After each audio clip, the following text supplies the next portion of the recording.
What is going on, everybody? Welcome to God, it's been a while since I've done a post-game show. Yeah, I mean, as you guys can saw the title and kind of the iffy little thumbnail here and there, but yeah, so we're gonna get a lot of the other things going. But if you guys make sure to like, subscribe, all the good stuff, definitely share this out. What is going on, normal guy? What's going on, Daniel? John L, what is good? It's good to see you, Star Wars 99 and up in here, but so yeah. Philadelphia Eagles dropped to 30 to 2-2, 30 by the final from the Tampa Bay Buccaneers, 33-16. To be quite honestly, to be quite honest, like I'm not going to go on like a profane, what do you call it, like a tirade sort of thing. It's like I, how do I explain this? I try not to let this shit bother me, but kind of, talk a lot of things over. But overall, very goddamn disappointing from the Eagles again. A case in point. I mean, look, I'm not going to not discredit the Tampa Bay Buccaneers for a team that's actually they're a pretty good team. I'll give them that. Baker, did what he needed to do, got the job done, and Tampa came out with this one, a win on their own home turf. Whereas the Eagles, on the other hand, where's the fucking defense? Someone asked me that. Well, like so there's a lot of things. I never really watched the rest of it because I just had that shit turned off. But seeing a lot of most of the reaction and stuff like that, it's not the best. And it's a lot of things we got to go over as well. Case in point. I'm starting to really believe that I can see why Miami got rid of Vic Fangio. This scheme kit does not want to fucking work in the modern game of the NFL. Not to mention the fact you're having your corners playing almost like 5 yards off, which I don't understand why. At some point in that time and two. Then you also had freaking Gardner Johnson somehow doesn't want to fucking doesn't look like he doesn't want to play. Like literally, and just seeing the fact that this also you come down to you don't have your your main guys and whatnot, especially, and we'll get to the offense at just a point, but I'm not going to really make no excuses about that. The fact of the matter is, if you can't adjust or at least try to not shit the bed offensively without your main guys and Lane Johnson, Devontae Smith, and AJ Brown, we got a problem. And as today, that's what we saw. The fact that you had to get Goddard up involved as well, which is no surprise there. I think he still needs to get more involved as well. Then you also have Barkley as well, which I would say this in this game, from what obviously finished with 10 carries for 82 yards. That's still concerning to me, the fact that you don't want to fucking utilize them. And this also goes back on the head coach, and Nick Sirianni doesn't want to fucking, let's be real, doesn't want to run the fucking football for whatever reason.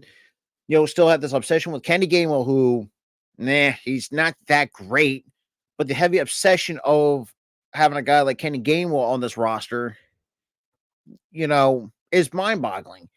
And look, I know it's like a cheap way, like a cop out, so kind of blame the coach and whatnot, but at the same point, we need to have these conversations.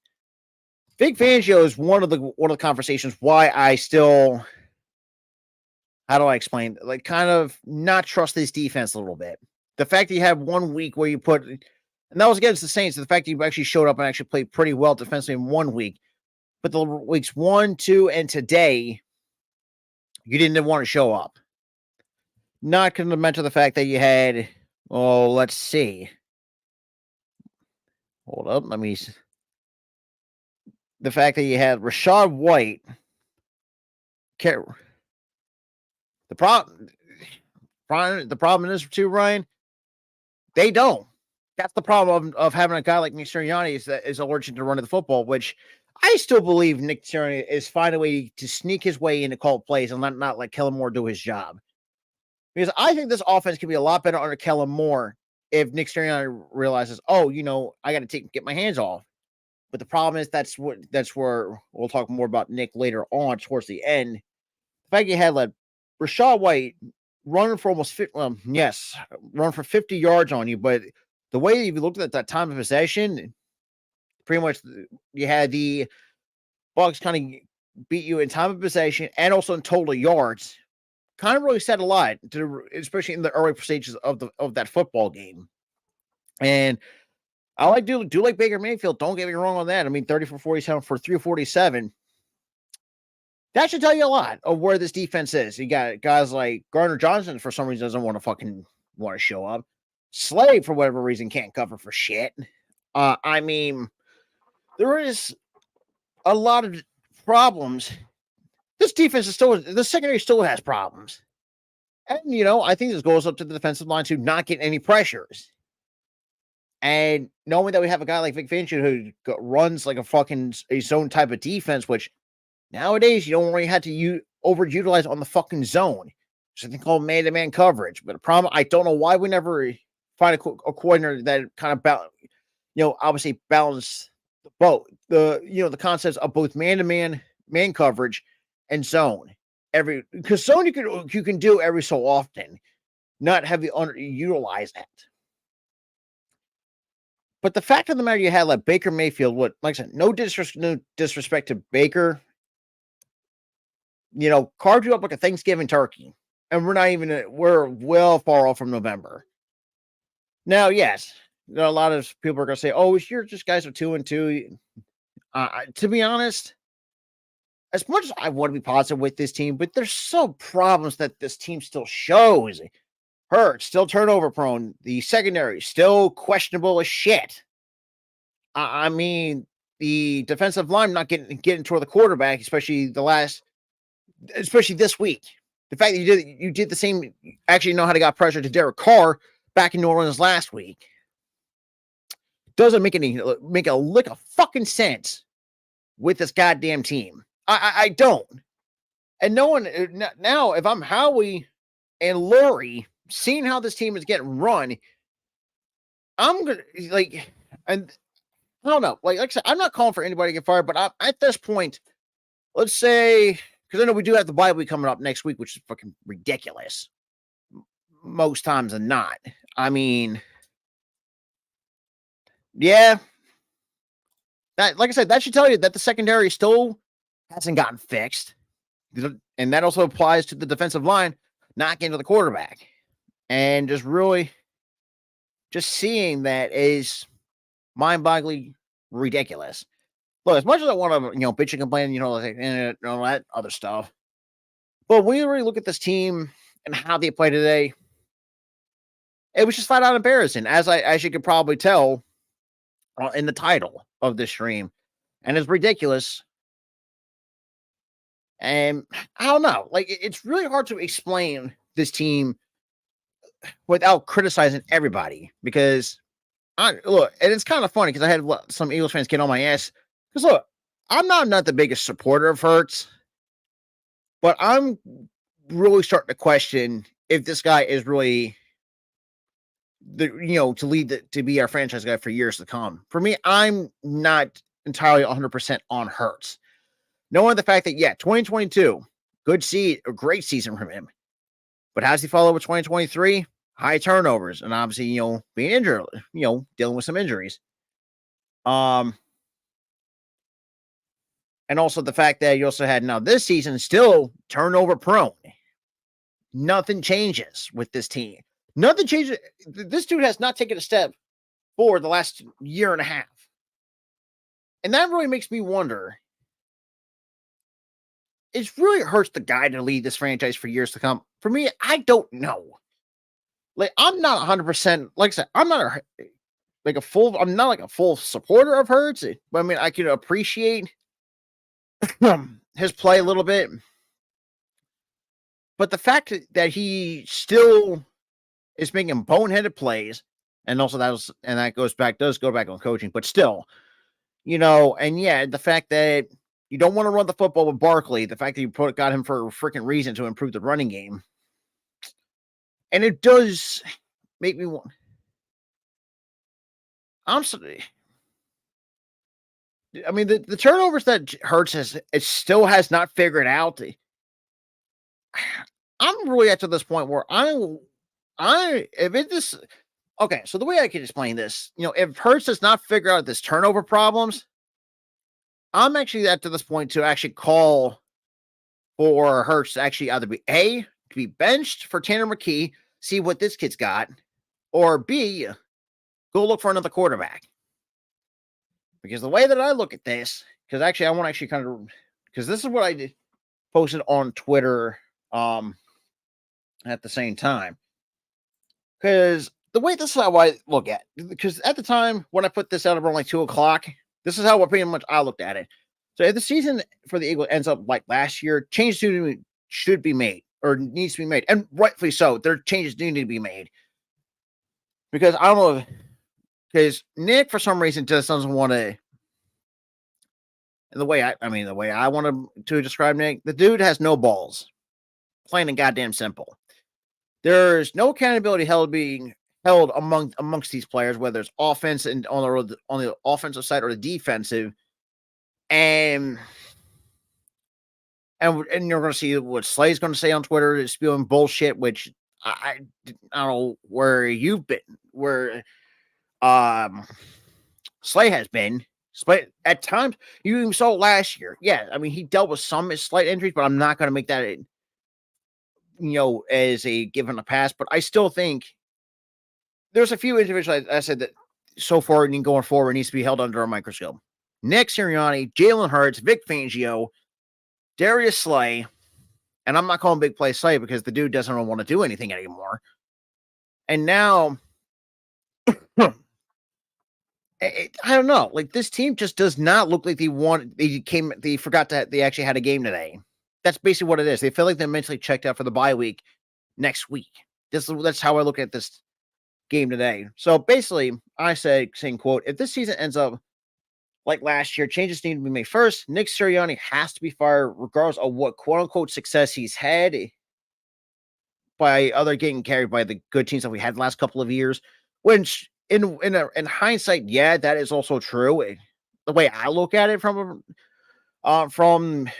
seeing Nick Sirianni's tenure, it seems to me that Nick doesn't want to realize that, he can't coach. Plain and goddamn simple. It's that one of those things does not make any sense with Nick. Especially 2022. When we had Shane, and unfortunately I'm going to hate to say this too. I mean, Jonathan Gannon actually was not that bad here. But unfortunately, we're seeing what he's doing with the Cardinals. It really does lead me to believe that that's Nick's not the guy. For me, I think this is Nick Sirianni as a whole is a whiff. Oh yeah, and Gardner Johnson, his ass can go on the chopping block too, because he has not been the same since leaving it since 2022, leaving into the offseason of last season, which was he could have fucking stayed. However, the dude decided to want to, say, test the market, see if I can get a better, get a better work of what I'm worth. Unfortunately, that was never the case. But just really looking at this team as a whole, even when they're mostly all fully healthy, this team just seems to be, I don't know, like it's like it's not dysfunctional. It's not the word I'm looking for. I don't know. Like, it's really disappointing to see a team, all this talent, to somehow at times underperform. Case in point, like today, I still think they still underperform in the Brazil game against the Packers. Now, yes, both obviously the field conditions were crapping on both ends, but I'm not going to really make two excuses on that. And the fact that and then the fact we also underperformed against the Falcons, which that should never have fucking happened. Had Nick actually get too big for his britches and pretty much call it almost on every fourth down. Say, look, and the fact you had 2 field goals right in front of you, and pretty much, not take the points for that matter. It's like, and this is where this is a lot of problems with a lot of the Eagles Nation has for, and obviously does rightfully so on Nick. He needs to realize that, look, you can't go on a fourth down every fucking time. I don't mind being aggressive, but when the situation calls for you to take the points, take the goddamn points. It's not that difficult. Yes, I know you can do that shit on Madden, but that's a whole nother conversation to be had in its own right. And I said, secondly, and like I said, I did mention this before that I'm beginning to see why Nick Fangio why Miami let Fangio go. His scheme doesn't work in the modern game itself. Now, if you go back to like say, I don't know, like late 2000s, give or take, when there were something like that. I don't know where to pinpoint on, but obviously in the modern game, where most I've seen a lot of defense coordinators pull man coverage, it doesn't work. This I feel like man coverage nowadays is kind of like the big thing. Well, I'd say it's not the newest thing, but I would say man coverage nowadays it seems like the most is pretty much the primary defensive coverage that I've seen most around the league. Um, uh, and I also said, thirdly, if Hurts doesn't figure out his turnover issue, then the Eagles need to start looking for another quarterback. It seems to see that Hurts doesn't care since the Eagles paid him after one good year. I mean, in a way, like he's going to have one. And this is where it does kind of piss me off with Hurts a little bit too. It's like, and I know he wants to try to be keeping professional, but deep down, like he knows this. Like I don't know. Either A doesn't show no accountability, or the fact that I realized too, it's like that maybe Nick's the problem. But I don't know. It's really mind boggling how this team. I don't know. Like it really does. I want to because look, seeing other teams as well, and I mean, just rightfully so, we deserve to get roasted. It's because like, I mean, after how we played today,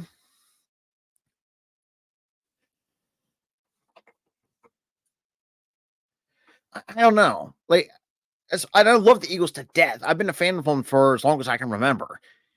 But seeing how this team has kind of gone on in terms whether it's from the head coaching spot, defensive coordinator, or the whatever the case may be, and seeing guys just not perform up to what we or what the standard should be, hurts. I'm also looking at you because with the fact we gave you an extension the last couple year and a half, like you haven't really shown that you were worth that extension you were given.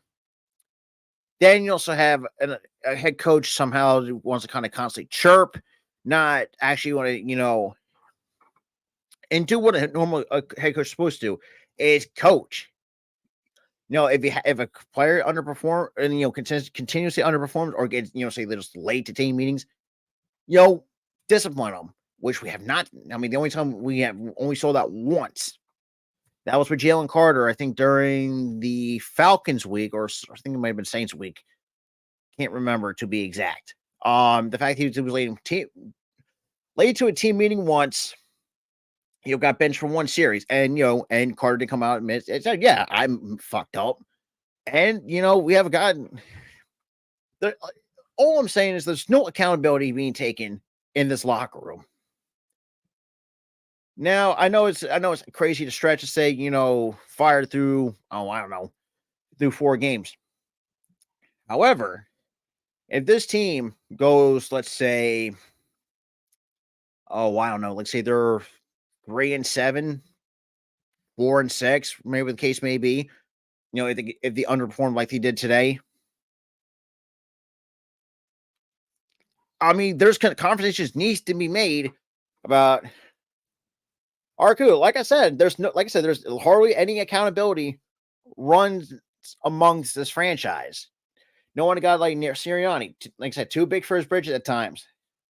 Knowing deep down, like he knows his ass is on the hot seat, even though, damn, sorry, because I know I did had a little bit of had lunch earlier, so if I might call, thank you. I thought, well, we already know the Cowboys already have an accountability problem because, well, that's Jared for you. So, but normal guys, appreciate you because like I said, I couldn't remember if it was the Falcons week or the Saints week, but I appreciate you for that. But really, I mean, after 4 weeks, honestly, look, as much as I want to be positive about this team, but there is just a lot. There's still the same issues coming in from last season. Secondary still not, being great. I mean, I do like what Quinyon Mitchell's doing. But Maddox, he's another one that I think that should never been brought back. His coverage skills just isn't there.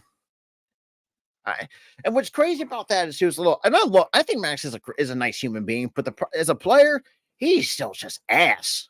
And it's really hard to really take it into consideration that if you're going to have him, and this is why can't wait at times to see what Sidney Brown when he comes back, because quite honestly, I just can't put my faith in a guy like Avonte Maddox when it comes to the nickel spot, because let's be real, the dude can't cover for oh, what's the one thing I always use? I don't like. It's basically how like a short, the dude just can't cover. At the end of the day, knowing that I had a feeling that this game, knowing we're going to be down our 3 key starters, I did want to try to be somewhat positive. It's like, okay, maybe we can try to find a way to overcome that. Like today, it really didn't show. We didn't really overcome. With the O line, especially on the right sides, got beat. I know Mekhi Becton also and Fred Johnson also got beat more than a handful of times by Todd Bowles' defense. It really does put a lot of questions in a lot of Eagles Nation's mind, and it's kind of funny. And I do, it's and this is where the funny part comes in. So I don't want to go like too much of the like stats and whatnot. Just kind of let my feelings known on that. But what's kind of funny, because I have a lot of some Eagles fans kind of come after my head, call me hater Hurts. And in a way, yeah, I mean, I'm not, like I said, I'm not the biggest supporter of Hurts at times, but just his Hurts' decision making is what really hurts his team. Not to mention the fact that, and credit my boy Tyler, who's actually, doing something, because actually we're being back again. I don't know, like, and it's kind of, and now and Tyler, I don't know. It's just like, can this team ever do anything right? And and I know I don't want to like come on here, and like say, and be like, certain Eagles fans, do like these profane tirades, the side, f this, f that, throw f bombs everywhere. No, no, no, no, no. It's like, to me, I kind of expecting. Well, in a way, I was kind of expecting somewhat of a loss, knowing that down 3 key players, AJ Brown still dealing with a hamstring injury. Then you had both Lane and Smitty dealing with a concussion problem, with a concussion. So going to this bye week, which is still fucking stupid. The fact we have a bye week at week 5. Well, the other had teams that have, and some teams at week 7, sometimes at week 14, for that case maybe. But and I don't know. It's really hard to, I say, get behind this team, knowing the fact that we still, I don't know if we still can ever play a clean game with this coaching staff or with the personnel that we have. I just truly don't. And as much as, I want to, like, and that's kind of what, well, most of what do you call it? Of how, I don't know. But yeah, but that is an interesting, a conversation does need to be had with Sirianni, with Hurts, with some of the people and some of the players on this roster. Whether it's from a guy like Gardner Johnson, who needs to shut the hell up and actually learn how to prepare on a weekly basis. But at the same time, that also goes back to coaching. I don't know what Vic Fangio is doing in practices, and I may never know. Um, and I don't know. Now, is it crazy to call for a coach's head after 4 weeks? Depending on who you're asking, it really does depend on the situation too. So, seeing how this played through the first 4 weeks, I'm going to give it, I would give it 3 more weeks. If we go 0-3 the next 3 weeks, then I do think there's there's a conversation that needs to be had, that maybe sit Nick. I think his time's kind of run up. Either B, well, obviously there's a lot of stuff that needs to be played out. like I said, if we go 0-3 for the in the next 3 weeks coming out of the bye week, so there's a lot of things that need. Well, not say a lot, but some changes got to be happening. I think we should start to fight, literally turn off the hot seat with Nick. B, which is obviously number two. If Hurts does not play a clean game in those 3 weeks time, I would say, give McKee, bench him for McKee, or at this point, Kenny Pickett. I don't know most Eagles Nation would even want that, but at this point, what do we have to lose? If this team can't get their shit together, going into going through the rest of the season, knowing that tough teams we're going to be playing. Obviously, you've got the Cowboys for the next couple, 2 times, and Washington, who, as crazy as it seems, that I feel like Washington so far, what I've seen from this Commanders team, for a very young Commanders team, has played a lot better football than Dallas, than the Giants, and then the Philly. I don't know what there is to say with this franchise. The fact we have a lot more losing seasons in this franchise history really does speak a lot. The fact of we can't put consistent winning seasons together, and seeing the last year and a half, and it really does show that we got a head coach is a glorified cheerleader, doesn't want to help. I'm not surprised. Like I said, I'm not surprised with the Commanders because, let's be real, the Commanders, shoot, at this point, I would not be surprised. I want to call it right now. If somehow this NFC East kind of just turns up on its head and you had the Commanders take this division, I don't think that's going to be a problem. But B, I do think there's going to be a lot of questions with the teams that's within this division. That's not excluding the Commanders. But in the end, it was got to get better coming out of the bye week. Because like I said, I'll give it 3 to 4 weeks time. If we go 0-4 in the next 4 weeks, at this point, if I'm Howie and Jeffrey Lurie looking at this franchise going forward, I'm going to just let Nick be relieved of his duties and let's see what Kellen Moore can do, because we brought Kellen Moore in here to be a reason, as call offensive plays. And knowing that you got a head coach that doesn't want to keep his hands off of shit, figuratively speaking, and also kind of, and somehow try to snake his way in, because obviously, using this playbook of his, which let's be real, doesn't fucking work, because you want to fucking be mostly pass heavy, not want to run the fucking football. It's going to set you back a lot. And, when you really look at this team, from an offensive standpoint, should be at least top 5. Yeah. And right now, the way how we've been playing through the first 4 weeks doesn't feel like that. It legitimately does not feel like both this team as a whole doesn't play like a top 5 team in the NFL going forward, because it is very disappointing to see how this team has been playing, and just, I don't know. But if you guys got questions for me, like I said, I'm open up to the floor for those who are coming in or just tuning in. I'm going to be open up to some questions as well. Feel free to ask. I don't know. It's really hard how to feel. So I'm not. I don't know, but like I say, you got. Damn. But like I said, if you guys got any questions for those who are coming in from the Twitter, YouTube, Twitch, what have you, like I said, I'm open up to all questions as well. And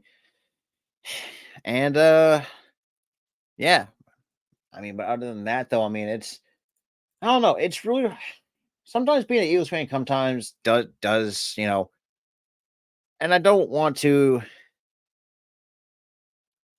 because for me, I don't know what kind of guy that comes on here, like I said before, not do profane tirades like other Eagles fans here on the YouTube space, or whether it's on social media. But at the end of the day, I'm not just gonna let this shit bother me. But hopefully, as I said, if the Eagles go 0-4 through the next 4 weeks and fall to 2-6 through the first 8 weeks, I think conversations need to be had with changes being made to coaching and just a lot of other personnel, and that includes the players too. But at the end of the day, like I said, I'm not gonna like I said, it's just a game. This is how I look at it. And it's, I know I know it's kind of crazy about that because a lot of other people don't understand that because it doesn't really bug the crap out of me. But like I said, I want to see this team to succeed and actually win another Super Bowl. But with how this roster, with this coaching staff, especially with Nick Sirianni at the helm, I don't think we can. Unless they can prove me fucking otherwise, I'm still 50-50 on this team. But other than that, like I said, I want to just give you guys some things because there was a lot of problems that I saw. That especially like I said, the time possession. I actually want to kind of talk about that too before I completely forget. Really seeing how this, I don't know, the fact that you had let Tampa Bay have 20 minutes of time of possession on you through the first half was concerning, and the fact you had to lay Rashad White, who I still think is still underrated. I don't know, was kind of an underrated, but seeing how him torching that, and then you also had you got our secondary doesn't want to fucking cover and whatnot. So there's still a lot of problems with this team going forward, but all in all, I hope to God they actually figure shit out coming out of this bye week next week. And if not, then yeah. But appreciate you guys coming in and tuning in. Like I said, I don't usually do these for long. And if you guys make sure to like, subscribe, make sure to share this out. I'll see you guys on the next one.